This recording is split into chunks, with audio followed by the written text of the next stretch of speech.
Hey, everybody, and welcome to this week's Agency Accelerator podcast. I'm your host, Rob Da Costa, and I'm excited to welcome Michael Wark to the show. Now, Michael is the founder and CEO of Trimline, an organization that helps agencies and e-commerce sellers with their numbers, their strategy, and ultimately their exit planning. Accelerate your agency's profitable growth with tools, tips, and value-added interviews. With your host, agency owner and coach, Rob Da Costa.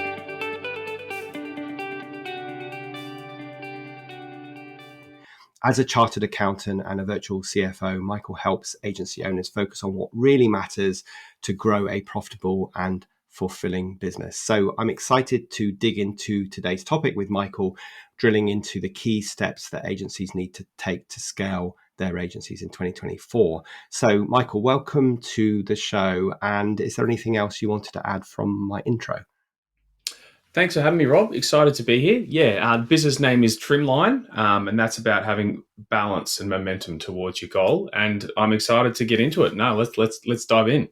Fantastic. So in our preparation for today's podcast, you mentioned to me that there are 4 key areas that agencies need to focus on if they want to grow a profitable, sustainable business. And they are mindset, metrics, process, and cash flow. So let's dig into each of those areas. And let's start with the really important one, which is mindset. So why is this so intrinsic to an agency's success? There's 2 aspects to this. The first one is being able to visualize the future and having the mindset to know where you want to go. So, it's a lot of coaching, and I'm sure you have this with your clients. It's about defining what success looks like and then reverse engineering that future state. And if the business owner doesn't have the mindset to think about what success looks like, then they're going to be lost and floundering and not really know what they're building towards. They'll be getting sucked down rabbit holes, not really moving the needle where they need to go. So having the mindset to really know what your North Star is the first point. But the second one is also having the mindset to know your value, know your true worth, and be able to charge what you're worth to the market. I think a lot of business owners, and I'm not immune from this as well. We struggle with imposter syndrome at times, and not really pricing our kind of product correctly or being confident enough to really package it in a way that shows our true value is another thing that I think agency owners can think about in this coming year. If they want to try and scale, they need to have the right margins built into their products, and that means having the confidence to charge what you're worth. Yeah, such a good one. And we could do a whole podcast episode on that whole charging what you're worth. And I've recorded podcasts before on imposter syndrome. And it's worth acknowledging that we all have imposter syndrome. It's the relationship we have with that that's really, really important. So I think that's really good. What would you say to somebody who says, oh, yeah, but Michael, the economy is getting really tough. I can't put my prices up. I can't charge what I'm worth because I'll lose clients otherwise. What would you say to that thinking? I would say it's not as bad as you think. Anyone who does it, every client doesn't walk out the door. I think that's everyone's big core fear. But through assisting clients implement this on multiple different clients across hundreds of their clients, it doesn't happen that way. Some people push back. There's a negotiation, and you don't do it as a blanket rule across all of the list.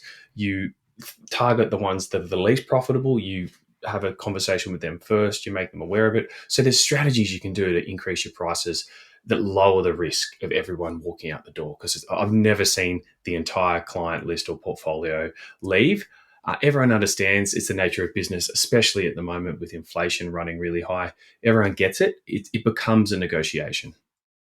Yeah, I always say, when it comes to pricing, that 50% of your pricing strategy is your mindset and 50% is actually implemented strategy.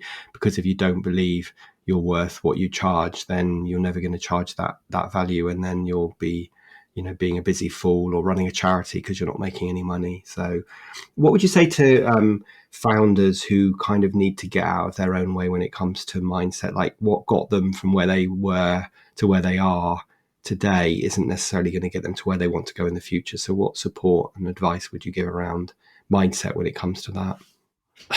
Look, Because I'm a chartered accountant and I talk through the numbers to help people show what the numbers are telling them in their business.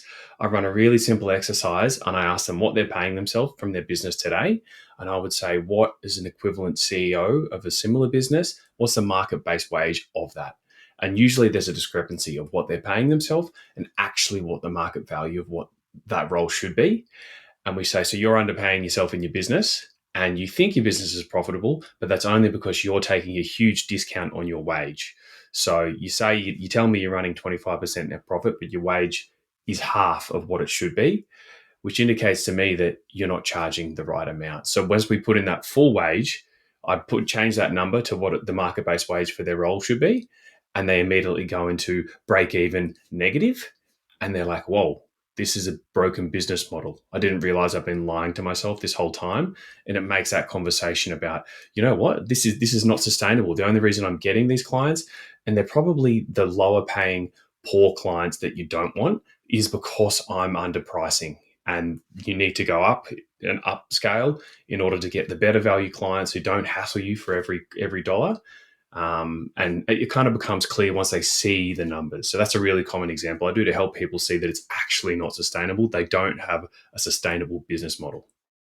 Yeah, that's so true. And it's interesting that a lot of people have this notional point in the future when we get to this point, I'll be able to pay myself a fair wage. But until Mm. then, I'm just going to be a lowly paid, underpaid employee, which is, what they do. And I really like that idea of making a comparison to what you would earn if you were taking a regular job somewhere else. So let's move on from the mindset conversation and just talk about the metrics, because obviously that's something you dig into a lot with your clients being a virtual CFO. Mm. But it's also something that a lot of founders are not particularly good at. They either don't know what they should be measuring, they're measuring the wrong thing, or they're not measuring anything. So talk to us about what are the key metrics that we should be paying attention to that are going to help us build the kind of agency we want. Absolutely. I think the first and most obvious is your net profit, how much cash is left over at the end of the month after you've collected all your revenue and paid all your expenses. That needs to be at least 10% or higher in order to generate enough cash for you to invest in the future growth of the business. So if you want to scale your agency next year or in the coming years, you need to have good enough margins, because that cash that's left over in that profit margin is reinvested back in the business to help you grow. If you don't have the right margins, there's no leftover cash to help you invest in more marketing, to invest in future stuff. So kind of what I was talking about with the broken business model in the mindset piece, the net profit becomes really important here. That if you try and scale an unprofitable business with skinny margins, you run out of cash pretty quick. So that's by far and away the number one. That's the reason net profit is used as the multiple when they value businesses, because that's the critical one. And I'm sure your audience will already be probably looking at that. So that comes as no surprise. The next one is something specifically for agencies that I think is critical and I track with all of my clients, and that's revenue per full-time employee. So that is a benchmark that's really simple. You just work out how many full-time equivalent employees you have in your shop, and then you take the total revenue for your year or even for your month. I usually take a full calendar year and then divide it by the number of employees to give you a benchmark of where you should be. And a rough benchmark in US dollars, you need to be about 150K to 200K of revenue per employee is a decent one to aim for as a baseline. Essentially, once you graph this out month to month over a period of time and show where they need to be, it clearly shows if they're too heavy in staff and if they're not efficient enough with the staff they have. So it begins a conversation of, what's everyone doing? You've got too many people and you're not hitting that benchmark, and it gives people a real clear number to aim for. Great. So let me just dig into a couple of those things. This is probably an unfair question, but what would you say a good and an average net profit number would be percentage wise? A good one, 30%. I think a 30% and above is good. I think 10% or below is average. I think 5% is like break even. That's for me, anything below 5% or 5 is kind of just hanging in there. it needs to be 10% or above. Yeah, absolutely. Okay, that's good. And the revenue per full-time employee, I always used to give a down and dirty number to my clients, which is you need to be bringing in, an employee needs to be bringing in 3 times their salary. And that probably aligns pretty much with what you just said, actually, of around 150 to 200K. That's my non-financial advice to my clients. Yeah, and those kind of rough rules of thumb are great. I've actually turned that rule of thirds. I do use that as well. I've turned that into a rule of fourths. I think it needs to be times four in the current market. I think costs are going up, overheads going up, and in order to cover everything, it's not really possible unless you times that by four. So yeah, both trying to get at the same kind of thing. What's your head count? What's your wage bill? And what's that in relation to the overall revenue? So when it comes to measuring, like diagnosing what the issue is, if you're looking at a full-time employee and they're not hitting those percentages, what other data does an agency need to be able to accurately diagnose it rather than instinctively diagnose it, like they're not working hard enough, which probably isn't what the issue is. Or it might Yeah, be, but it probably isn't. Yeah, so I'll look at revenue per full-time employee. I'll also look at your overall staff cost as a percentage of your revenue. That should be hopefully below 60%, ideally. But then in terms of trying to move the needle and decouple your wage bill from your revenue growth, that becomes a really tricky challenge. And diagnosing if it's under pricing or if it's over servicing sometimes is trying to work out if they're time tracking or if they have any sort of data on metrics or success metrics around the clients that they're delivering and time connected to that. You can get an understanding of how much time they're spending per client or per project, and then try and work out where that time is going.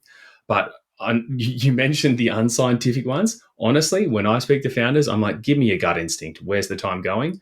They know. They actually know. They know the painful clients that are costing them a lot of time, and they have an understanding of actually where it's going. So the time tracking data is obviously better. We have hard data and evidence, but often the clients that come in the door will know where that over servicing is happening or where the prices need to go up. Yeah, absolutely. And at the end of the day, I always say to my clients, there is no alternative way that I believe works well to diagnose this than time tracking, and that every agency needs to put some kind of time tracking in place and make sure they're culturally implementing it in the right way so that people understand this is to help us be more efficient and identify bottlenecks and capacity issues, not to be big brother and check up on you because I don't trust you. Absolutely. Yeah. It's trying to make their life easy for them. I spoke to an agency owner last week. They've implemented a 9-day fortnight. And the only way they can know that they're productive enough to offer their team a 9-day fortnight.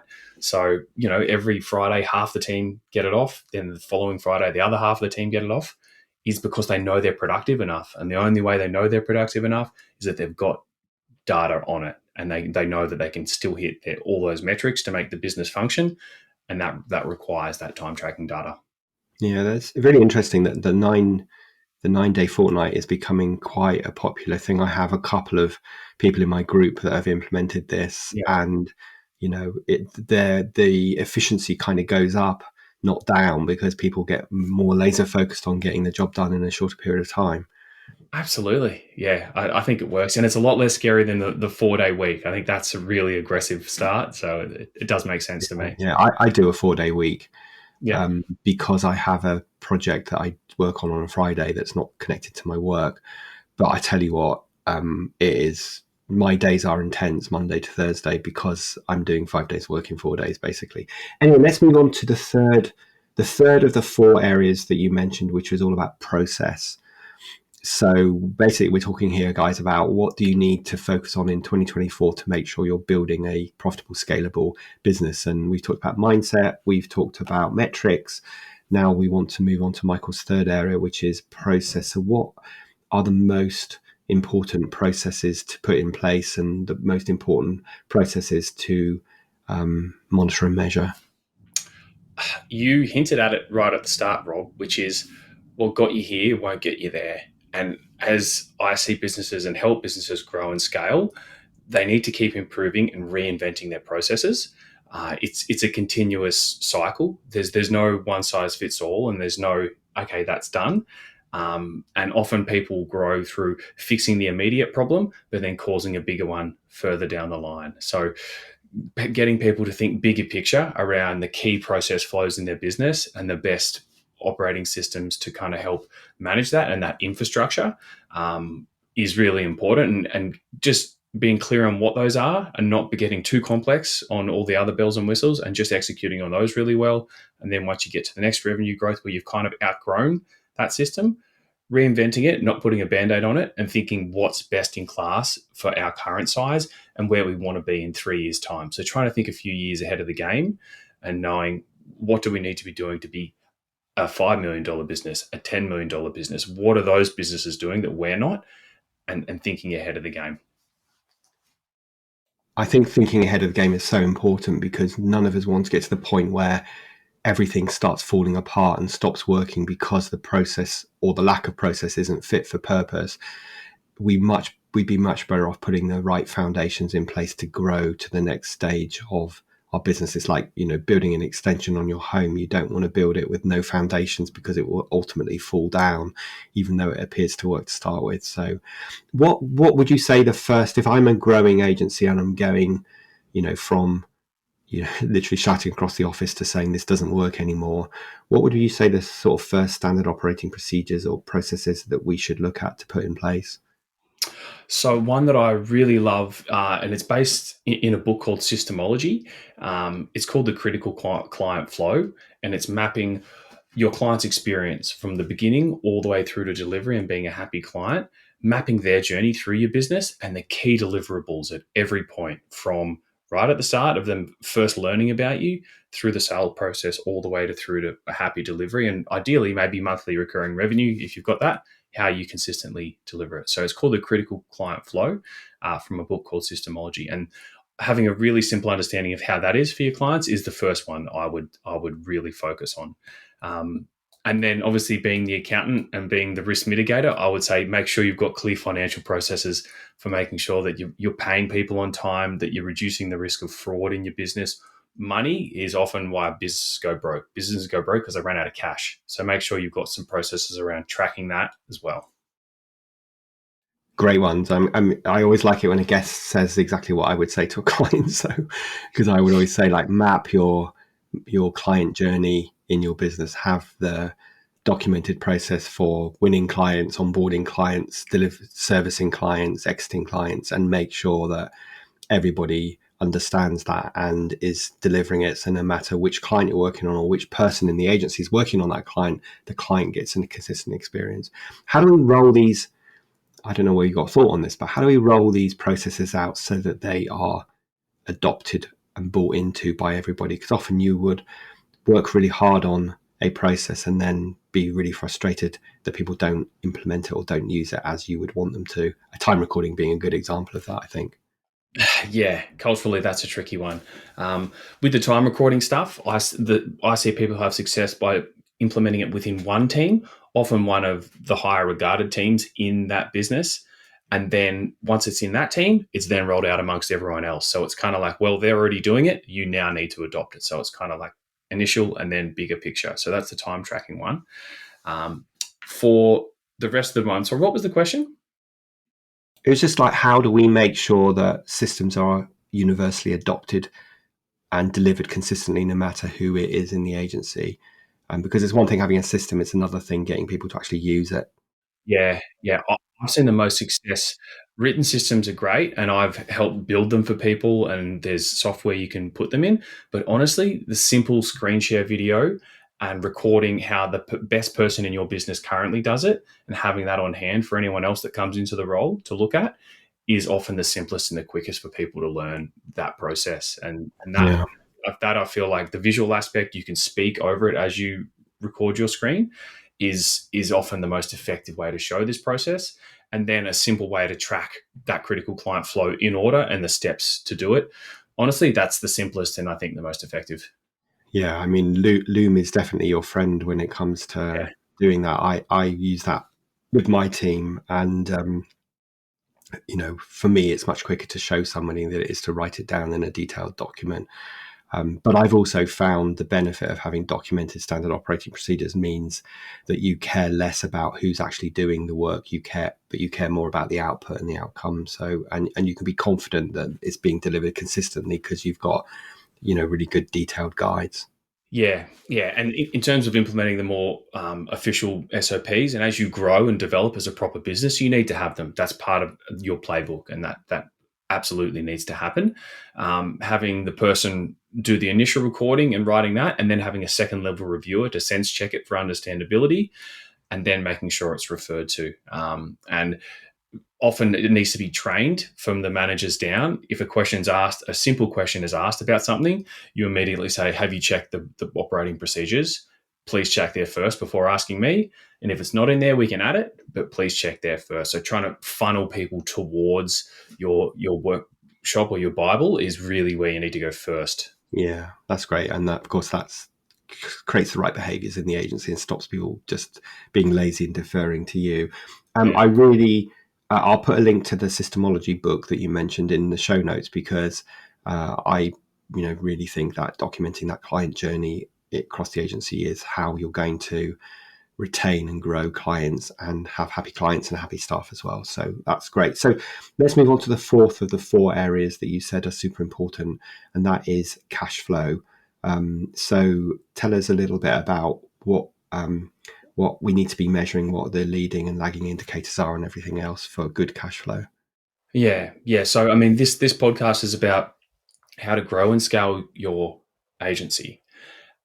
Growing and scaling a business, naturally, it's hungry for cash. And cash flow is going to be a factor, whether you like it or not. The faster you grow, the more cash is required in order for you to scale. So that's just the laws of business. That's physics. No one can escape that. So before you scale, before you start that process and think about the plan ahead, why I started with margins at the top is that you need to have healthy enough margins that the business is producing enough cash for this journey, for this scaling journey. And then once you understand that that's in place, I would start forecasting ahead. Even if it's a really simple 13-week forecast or maybe 2 to 3 months ahead, just getting an understanding or training yourself to try and predict. No one's perfect at this. No one gets it right. Everyone tries to get as close as possible, trying to predict what's coming ahead in terms of revenue coming in the business, expenses going out, and then comparing it to what actually happened. And you'll learn from what you think happened to what actually happens, and you start to learn what those variances are, and you get better and better to forecasting. And I mean, key leading or lagging indicators for running out of cash and making sure that cash flow works. Aged receivables is a huge one, or AR aging. So making sure that you're keeping on top of collecting off your clients. Especially at the moment there's a bit of economic headwinds in the market at the moment. I'm seeing age receivables tick up. I'm seeing some clients wearing bad debts because people, are struggling with cash flow themselves or going bust. So keeping on top of your age receivables is a key one for me. And also I try and think one step beyond that, which is have a look at what your cash conversion cycle is. And for new clients coming in the door, how can you structure it so you get paid quicker? Can you charge upfront in advance? Can you charge on the first of the month? Can you progress bill? Think creatively around how you structure your entire engagements in order to get the cash in your bank quicker. And stop offering 30-day terms on your invoice. Maybe offer 12 days or 7 days if you can. So there's different creative ways you can get that cash in your business. I see you nodding your head there, Rob. Yeah, I just wanted to say that this is a conversation I've had quite a lot recently where clients are saying that cash flow is getting tight because people are paying later, and obviously the bigger the client, the worse they often are. And so they're asking me for what solutions, and that's one of the solutions I give to people. It's like, how can you structure your project so that you invoice the money right at the beginning, and you're mitigating a bit of your risk. You're not just taking it all on yourself. So there are ways around this. And again, I want to bring this back to mindset, because sometimes you suggest that to people and their immediate reaction is, oh no, that you don't understand, that client wouldn't accept that. And I'm challenging their mindset, because I'm sort of saying, we all think we're unique, but we're not really. So you just have to apply some of these strategies and challenge your mindset to to manage this. So I think at the moment, obviously, cash flow is so important, and you just all need to be doing whatever you can to manage a positive cash flow.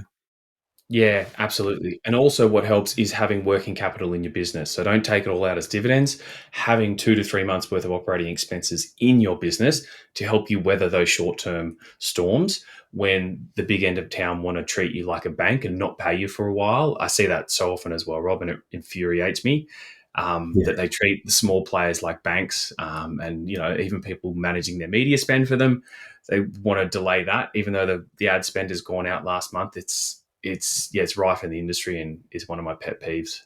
yeah, absolutely. So a good piece of advice there for everybody is make sure that you are working towards having 1 month's operating expenses in your bank, and then when you've got to 1 month, two, then 2 to 3, and I always say like the ultimate would be 6 months money in your bank. So if you didn't earn any money for 6 months, could you pay all your bills? Could you keep functioning? And that should be a very aspirational goal, but certainly getting towards 2 or 3 months is going to give you that cushion to cope with those things that you couldn't necessarily anticipate or you have no control over.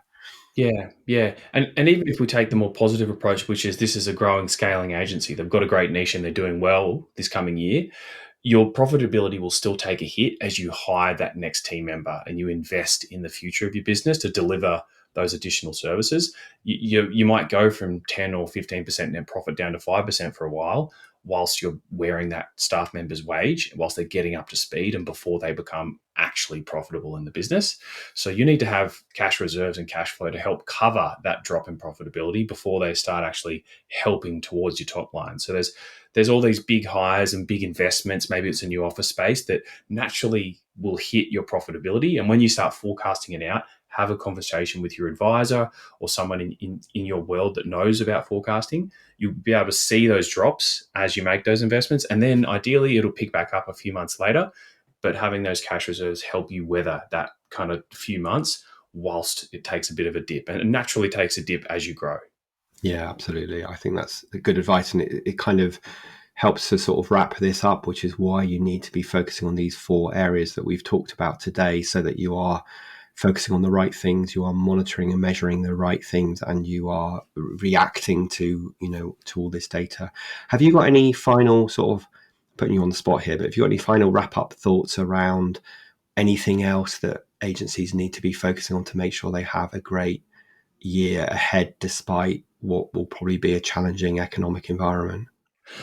I would say team. Focus on your team. Make sure you've got the right people in the right seats and hire for the skills that you don't have. So be really honest with yourself about what you're good at. And all the best founders that I work with that have grown big businesses, they're very self aware and they know who they need to have in place. It's not what, it's who they need on the team or on the bus to help them get along that journey. And then they're not micromanaging, that they're hiring the best possible people for those roles that they don't perform and trusting them to do their job. So if you're going to scale, you need a team, and being good at hiring and training and keeping key team employees is a I think that's a key missing piece of people's Yeah, playbook that they absolutely. really should focus on. I agree. I think we need to hire the best we can afford, even if that really makes us feel uncomfortable because we're challenged. I think we need to work hard to make ourselves as dispensable as possible, especially Mm. if you want to have an exit at some point in the future or you want to sell your business. Um, and so team is completely going to enable you to do that. So listen, that's great advice, and like I said, I'm very pleased to see that you're sharing very much the same sort of mindset and approach to this as I would with my clients. Let me ask you the sort of wrap up question, Michael, now. That if you could go back in time and give your younger self a piece of advice when you're just starting out in business, what would it be? I think for me, for my situation, I would tell the younger Michael that networking is not a dirty word. It's not a waste of time, and everyone at networking events is not a sleazy salesperson trying to sell. And not every event will be a success, but it's like walking down a hallway, knocking on a huge amount of doors. You don't know which one is going to lead to that conversation or that partnership that really opens up a whole new market for you, and you've got to knock on all those doors to find the right one, and you've got to kiss all the frogs to find the princess. And partnerships or even like friendly competitors who you can share ideas with, it makes running a business a lot more fun. And I think I held back for a long time because I felt like those things were a waste of time, when in fact I had the wrong mindset around it. So it goes back to our original point. I was approaching that with the wrong mindset. And now I just think about it as a game of business. Events are a bit of a game. They're a laugh. And if I meet someone, that's great. But if not, no problem. So yeah, networking would be the thing that I'd readjust my mindset on. Good advice. Do you think your younger self would listen to you if you could go and say that? Do you listen to anyone old when you're young? Not really, right? You think you've got it all worked out, even though you're 19 or 20. It's it's always the follow-on question that I ask, because invariably the answer is no, I wouldn't. But anyway, Yeah. if people wanted to find out more about you, Michael, where would be the best place for them to go? They can find me on LinkedIn, so Michael Wark, WARK, or if they want to check out Trimline's website, you can go to Trimline, that's TRIMLINE.co. Great. I was just furiously typing away there to make sure I've captured those links. So we will put those links into the show notes, plus also the link to the book that Michael mentioned, Systemology. And excuse me, just want to say a big thank you for joining us today. Guys, this is a super practical episode, 4 key areas for you to focus on if you want to have a great year, despite whatever the external environment might throw our way. So thanks for joining us today. No problems, Rob. Thanks for having me.